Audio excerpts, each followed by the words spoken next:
전 세계가 극찬하는 일본의 시민의식.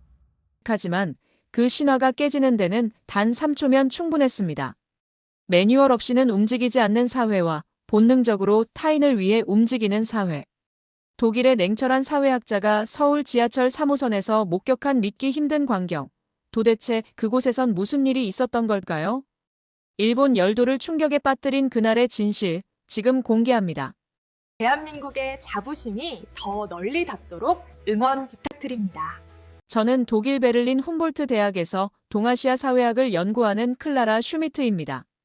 제 연구의 핵심 주제는 사회적 규율과 시민의식의 상관관계죠.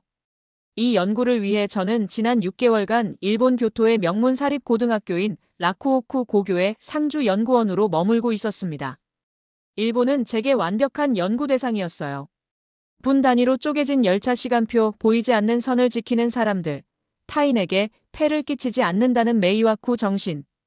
그것은 흡사 제 조국 독일의 정밀 기계와도 같았습니다. 그러던 어느 날 교무실이 술렁였어요. 2학년 수학여행지가 결정되었기 때문입니다. 목적지는 유럽도 미국도 아닌 한국이었죠. 클라라 박사님, 솔직히 이해가 안 갑니다. 예산 때문이라지만 배울 게 있어야 수학여행 아닙니까? 제 옆자리 30년 경력의 베테랑 국어교사 다나카 선생이 불만 섞인 목소리로 투덜거렸습니다. 그는 전형적인 일본의 보수적 지식인이었어요. 그에게 한국은 과거의 식민지이자 최근 들어 경제가 조금 성장했을 뿐인 시끄럽고 감정적인 이웃에 불과했습니다. 아이돌이나 쫓아다니겠죠. 질서나 교양을 배우기엔 부적합한 곳입니다. 다나카 선생의 말에 다른 교사들도 고개를 끄덕였어요. 저 역시 부정할 수 없었습니다. 데이터상으로 한국은 놀라운 경제 성장을 이뤘지만 시민의식이나 사회적 신뢰도 면에서는 여전히 의문부호가 붙어 있었거든요. 독일과 일본이 시스템으로 유지되는 사회라면 한국은 역동성이라는 이름 아래 무질서가 용인되는 사회처럼 보였기 때문입니다. 제 연구 노트에는 한국의 사회 지표들이 빼곡했지만 그 숫자들 사이에서 명확한 패턴을 찾기는 어려웠어요. 출발 당일 간사이 공항에 모인 120명의 학생들은 들떠 있었지만 교사들의 표정은 비장했습니다. 마치 무법지대에 아이들을 데려가는 호위무사들처럼 보였죠. 다나카 선생은 출발 직전까지 학생들에게 주의사항을 낭독했어요. 절대 단독 행동하지 마라. 소지품 꽉 잡아라. 사기꾼 조심해라. 그의 목소리엔 한국에 대한 깊은 불신이 깔려 있었습니다. 저는 그 불신이 과연 타당한 것인지 제3자의 눈으로 냉철하게 기록하기 위해 수첩을 펼쳤어요. 이것은 단순한 여행이 아니라 두 개의 서로 다른 문명이 충돌하는 현장이 될 것이라는 예감이 들었습니다. 비행기가 이륙하고 현해탄을 건너는 동안 저는 창밖을 내려다보았어요. 잿빛 바다를 넘어 나타난 땅. 좁은 국토에 빽빽하게 들어선 아파트 숲. 저곳에서 저는 무엇을 보게 될까요? 제 연구 데이터는 한국이 압축 성장의 부작용을 앓고 있는 나라라고 말하고 있었지만 심장 한구석에서는 알 수 없는 호기심이 고개를 들고 있었습니다. 기내에서 한국관광청이 제작한 홍보 영상이 흘러나왔어요. 첨단 기술, 화려한 도시, 웃는 사람들의 모습. 하지만 저는 그런 겉모습보다 그 안에 숨겨진 사회적 메커니즘이 궁금했습니다. 비행기가 인천을 향해 하강하기 시작했어요. 그것이 제 가치관을 송두리째 흔들 거대한 충격의 서막임을 그때는 알지 못했습니다. 인천국제공항에 발을 디디는 순간 제 첫 번째 가설이 무너졌습니다. 저는 프랑크푸르트 공항의 효율성과 하네다 공항의 청결함을 모두 경험했지만 이곳은 차원이 달랐어요. 단순히 건물이 크고 화려해서가 아니었습니다. 공간을 지배하는 공기 자체가 달랐죠. 수백 미터에 달하는 높은 천장 사이로 자연광이 쏟아져 내렸고 바닥은 먼지 한 톨 없이 거울처럼 빛나고 있었어요.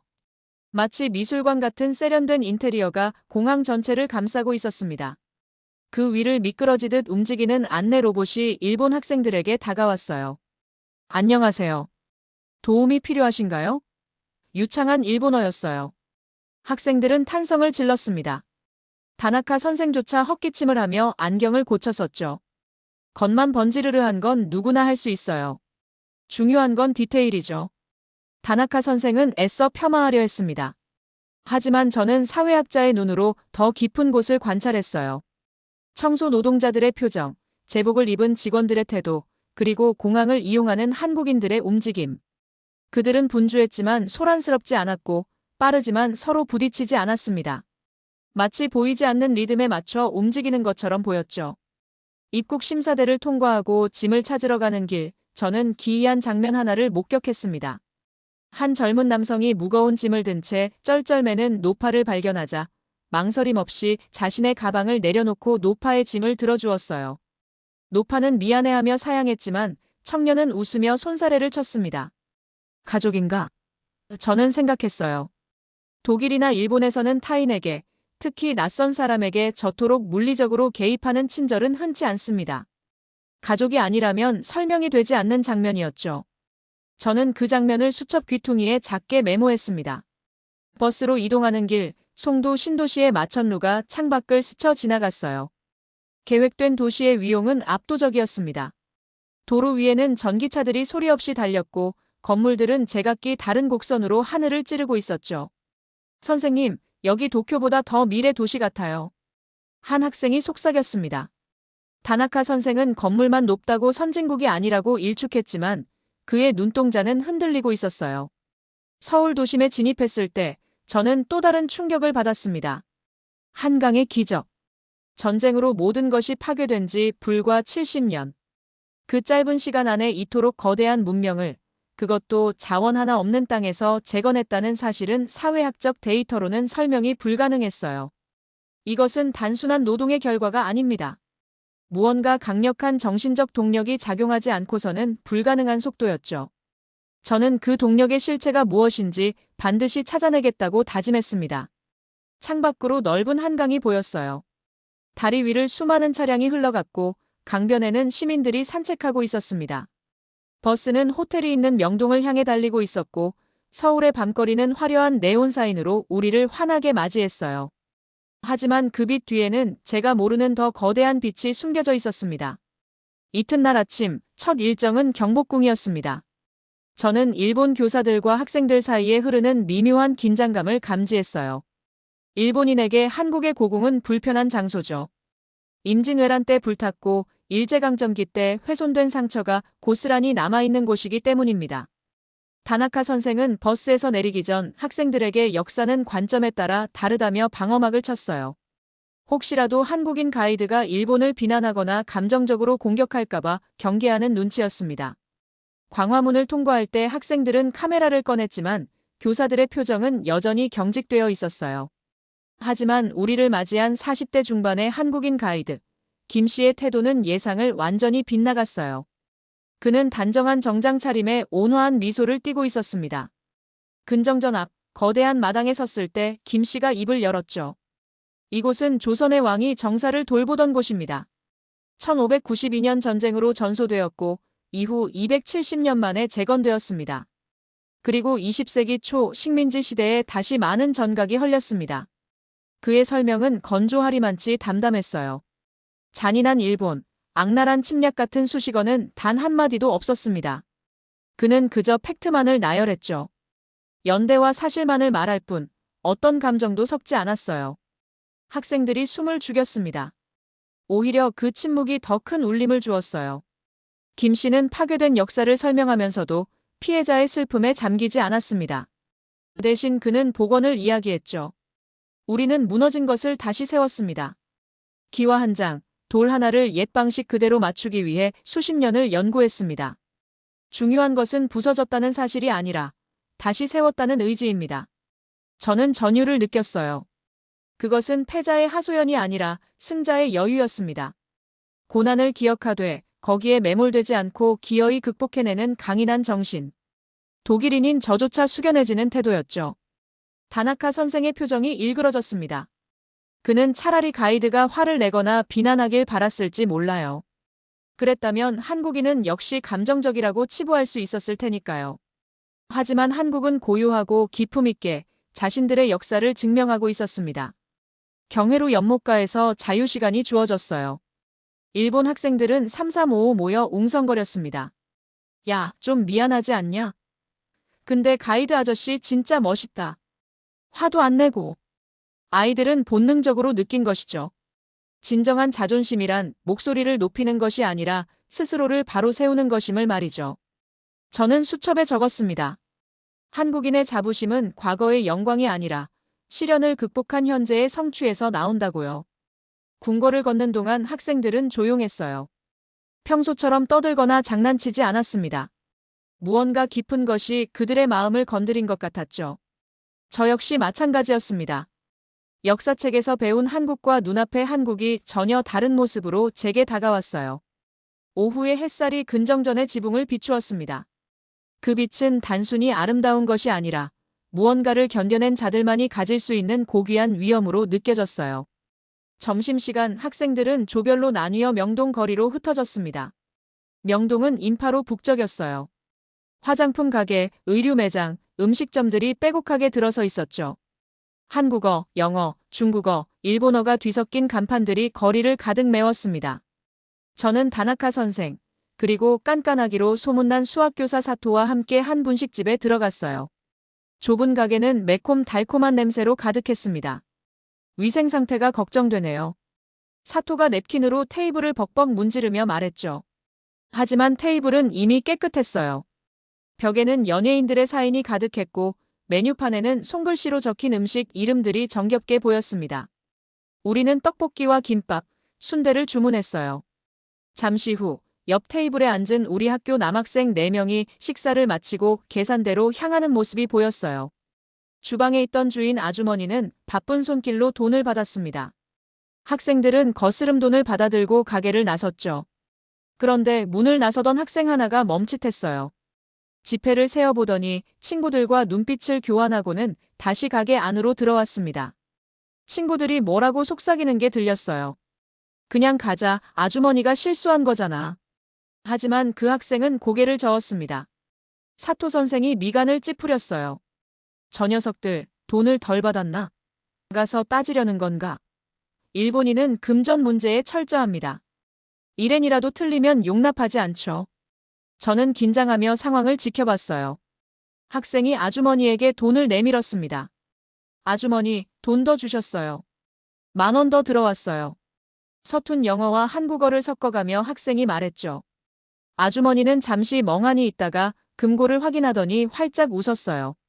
아이고, 내가 정신이 없어서. 고마워요. 정말 고마워요. 여기까지는 독일이나 일본에서도 간혹 볼 수 있는 정직함입니다. 하지만 그 다음 장면이 제 상식을 파괴했어요. 아주머니는 냉장고에서 음료수 4병을 꺼내 학생들 품에 안겨주었습니다. 이거 서비스야, 가져가. 10,000원을 돌려받은 대가로 4,000원어치의 음료수를 공짜로 주는 셈법이었죠. 아주머니의 얼굴은 세상을 다 얻은 듯 행복해 보였어요. 한국 사람들은 계산을 못하나? 사토 선생이 비아냥거렸지만 저는 고개를 저었습니다. 아니요, 사토 선생님. 이건 계산이 아니라 관계를 맺는 방식이에요. 그들은 거래를 하는 것이 아니라 정을 나누고 있었습니다. 실수를 용서해준 정직함에 대해 더 큰 마음으로 보답하는 행위. 가게를 나서는 아이들의 손에는 음료수가 들려 있었고 그들의 표정에는 묘한 뿌듯함이 서려 있었어요. 한국이라는 나라 알면 알수록 데이터가 빗나가고 있었습니다. 저는 이 장면을 카메라에 담았어요. 학생들은 음료수를 들고 환하게 웃고 있었고 뒤편으로는 아주머니가 손을 흔들며 배웅하고 있었습니다. 사토 선생은 여전히 이해할 수 없다는 표정이었지만 다나카 선생은 말없이 그 광경을 가만히 바라보고 있었죠. 무언가 깊이 생각에 잠긴 듯한 얼굴이었습니다. 오후 일정은 남산타워였습니다. 이동을 위해 우리는 다시 거리로 나왔어요. 서울의 도로는 복잡했습니다. 차들은 꼬리에 꼬리를 물고 있었고 인파는 강물처럼 흘렀죠. 독일의 아우토반이나 일본의 도로처럼 칼같이 정돈된 느낌은 아니었어요. 조금은 거칠고 조금은 급해 보였습니다. 횡단보도에서 신호를 기다리는 동안 다나카 선생은 이것 보세요. 무질서하잖아요. 경적 소리도 크고 라며 혀를 찼어요. 하지만 저는 그 혼돈 속을 자세히 들여다보았습니다. 신기하게도 흐름은 막히지 않았어요. 끼어드는 차에게 양보를 해주는 깜빡이, 좁은 골목길에서 보행자를 피해 멈추는 오토바이. 겉으로는 무질서해 보이지만 그 안에는 보이지 않는 그들만의 약속이 작동하고 있었습니다. 버스 기사는 난폭해 보였지만 정확히 정류장에 멈췄고 택시들은 빠르게 차선을 바꿨지만 사고는 나지 않았어요. 저는 이것을 소프트웨어의 힘이라고 정의했어요. 일본이 강력한 법과 규범, 즉 하드웨어로 사람을 통제한다면 한국은 개개인의 판단과 눈치, 즉 소프트웨어로 질서를 유지하고 있었습니다. 이것은 매뉴얼화할 수 없는 능력이었죠. 지하철역으로 내려갔을 때 그 차이는 더욱 명확해졌어요. 퇴근 시간, 승강장은 완전히 인산인해였습니다. 수백 명의 사람들이 플랫폼을 빼곡히 메우고 있었죠. 밀지 마! 줄 서! 다나카 선생이 학생들에게 소리쳤습니다. 하지만 한국인들은 누가 소리치지 않아도 자연스럽게 줄을 섰어요. 스크린도어 앞에 발자국 표시가 있는 것도 아니었지만 그들은 정확히 열차가 멈출 곳을 알고 있었습니다. 집단지성이라고 해야 할까요?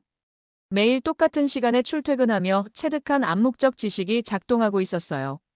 누가 가르쳐주지 않아도 규칙으로 강제하지 않아도 그들은 알고 있었습니다. 그때 멀리서 휠체어를 탄 장애인이 엘리베이터 쪽으로 다가오는 게 보였습니다. 60대로 보이는 남성이었어요. 붐비는 인파 속에서 누군가가 큰 소리로 외쳤습니다. 비켜주세요. 그러자 홍해가 갈라지듯 길이 만들어졌어요. 경찰도 영무원도 없었습니다. 시민들이 스스로 길을 튼 것이죠. 앞사람이 비키면 그 옆사람도 자연스럽게 비키고 연쇄 반응처럼 공간이 열렸어요. 휠체어는 그 사이로 천천히 지나갔고 사람들은 아무렇지 않게 다시 자리를 메웠습니다. 마치 물이 흐르듯 자연스러웠어요. 그 누구도 불평하지 않았고 오히려 당연하다는 표정이었습니다. 그 순간 다나카 선생의 논리가 균열을 일으켰습니다. 그는 항상 한국인은 미개에서 통제가 필요하다고 믿어왔어요. 하지만 눈앞의 광경은 통제 없이도 완벽하게 작동하는, 아니 오히려 자발적이기에 더욱 더 아름다운 질서였습니다. 저는 깨달았어요. 이 나라는 시스템으로 굴러가는 게 아니라 시민들의 가슴속 깊이 심어진 어떤 도덕적 DNA가 이 거대한 도시를 지탱하고 있었습니다. 열차가 들어왔어요. 사람들은 질서정연하게 탑승했고 우리도 그 흐름에 몸을 맡겼습니다. 우리는 지하철 3호선에 탑승했습니다. 콩나물 시루처럼 꽉 찬 열차 안, 우리 학생들과 교사들은 간신히 손잡이를 잡고 서 있거나 운 좋게 빈자리에 앉아 있었어요. 일본 학생들은 피곤했는지 자리에 앉자마자 스마트폰을 보거나 눈을 감았습니다. 제 맞은편에는 한국인 청년 셋이 앉아 있었어요. 20대 대학생으로 보이는 여자, 정장을 입은 30대 직장인 남자, 그리고 교복을 입은 고등학생 남학생. 그들도 하루를 마친 듯 지쳐 보였습니다. 다음 역인 종로 3가역에서 문이 활짝 열렸어요. 지팡이를 짚은 백발의 노신사가 천천히 들어왔습니다. 허리는 깊게 굽었고 걸음은 위태로웠어요. 80대는 되어 보였습니다. 노약자석은 이미 만석이었어요. 노신사는 난처한 듯 서성거리며 손잡이를 찾았죠. 독일이라면 누군가 일어나겠지만 시간이 좀 걸릴 겁니다. 사람들이 서로 눈치를 보는 시간이 필요하죠. 일본이라면요. 내가 비켜라는 무언의 눈치를 보거나 자는 척을 하는 경우가 허다합니다. 제 제자들도 마찬가지였어요. 바로 앞에 노인이 섰는데도 일본 학생들은 고개를 숙이고 눈을 감고 있었습니다. 그 순간이었어요. 마치 보이지 않는 지휘자의 신호라도 떨어진 것처럼 앉아있던 한국인 청년 3명이 정확히 동시에 자리에서 튀어 올랐습니다. 여기 앉으세요. 어르신, 이쪽으로요. 할아버지, 여기요. 세 사람의 목소리가 겹쳤어요. 그들의 동작엔 0.1초의 망설임도 없었습니다. 그것은 이성이 판단하고 뇌가 명령을 내린 결과가 아니었어요. 뜨거운 것에 손이 닿으면 움츠러들듯 척수반사에 가까운 본능적인 움직임이었습니다. 저는 숨이 멎는 줄 알았어요. 한 명도 아니고 3명이 서로 약속이라도 한 듯 정확히 동시에 일어나는 놀라운 광경. 그것은 마치 잘 짜인 군무 같았습니다. 노신사는 아이고 괜찮은데 라며 손사래를 치며 사양했지만 청년들은 거의 강제로 노인을 자리에 앉히고는 쿨하게 뒤로 물러섰어요. 그리고 아무 일도 없었다는 듯 다시 스마트폰을 보거나 책을 읽었습니다. 영웅적인 행동을 했다는 생색조차 없었어요. 그들에게 이것은 숨 쉬는 것처럼 당연한 일상인 겁니다. 그 광경을 본 일본 학생들의 얼굴이 순식간에 붉게 달아올랐어요. 자는 척하던 아이들이 슬그머니 눈을 떴습니다. 어떤 학생은 고개를 깊이 숙였고 어떤 학생은 창밖을 바라보며 입술을 깨물었어요. 다나카 선생은 입을 벌린 채 아무 말도 하지 못했죠. 그의 얼굴엔 충격과 부끄러움이 뒤섞여 있었습니다. 그가 그토록 강조하던 예의와 도덕이 정작 한국의 지하철 안에서 더 완벽하게 구현되고 있었어요. 이것은 교육으로 되는 게 아니에요. 이것은 깊이 뿌리내린 문화입니다. 아니, 이것은 수천 년을 이어온 이 민족의 핏줄 속에 흐르는 경로사상이라는 거대한 유산이었죠. 유교 문화가 단순한 예절이 아니라 살아 숨쉬는 실천으로 남아 있었습니다. 저는 카메라를 들어 흔들리는 그들의 뒷모습을 담았어요. 손이 떨렸습니다. 눈가가 뜨거워졌어요. 제가 연구해온 모든 사회학 이론이 2, 3초의 짧은 순간에 완전히 압도당했습니다. 수학여행을 마치고 일본으로 돌아온 지 일주일 후였죠. 저는 보고서를 작성하며 그날의 영상을 편집해 제 개인 SNS에 올렸습니다. 제목은 서울 지하철의 기적, 시스템이 아닌 영혼. 팔로워가 많지 않은 계정이었기에 큰 기대는 없었어요. 그저 제가 목격한 진실을 기록하고 싶었을 뿐입니다. 영상은 3분짜리였어요. 노신사가 들어오는 장면부터 세 청년이 동시에 일어나는 순간, 그리고 조용히 물러서는 모습까지. 편집 없이 날 것 그대로의 모습이었습니다. 업로드 버튼을 누르고 저는 잠자리에 들었죠. 하지만 다음 날 아침, 제 스마트폰은 알림 폭탄으로 마비가 될 지경이었어요. 영상은 하룻밤 사이에 50만 뷰를 돌파했고 일본의 주요 커뮤니티로 퍼져나갔습니다. 반응은 뜨거웠습니다. 이게 진짜인가, 연출 아니고 라는 의심부터 일본 젊은이들은 반성해야 한다. 우리는 자는 척하기 바쁜데 라는 자성의 목소리까지. 한국을 다시 봤다. 저런 게 진짜 선진국이다 라는 찬사도 쏟아졌어요. SNS 곳곳에서 논쟁이 벌어졌습니다.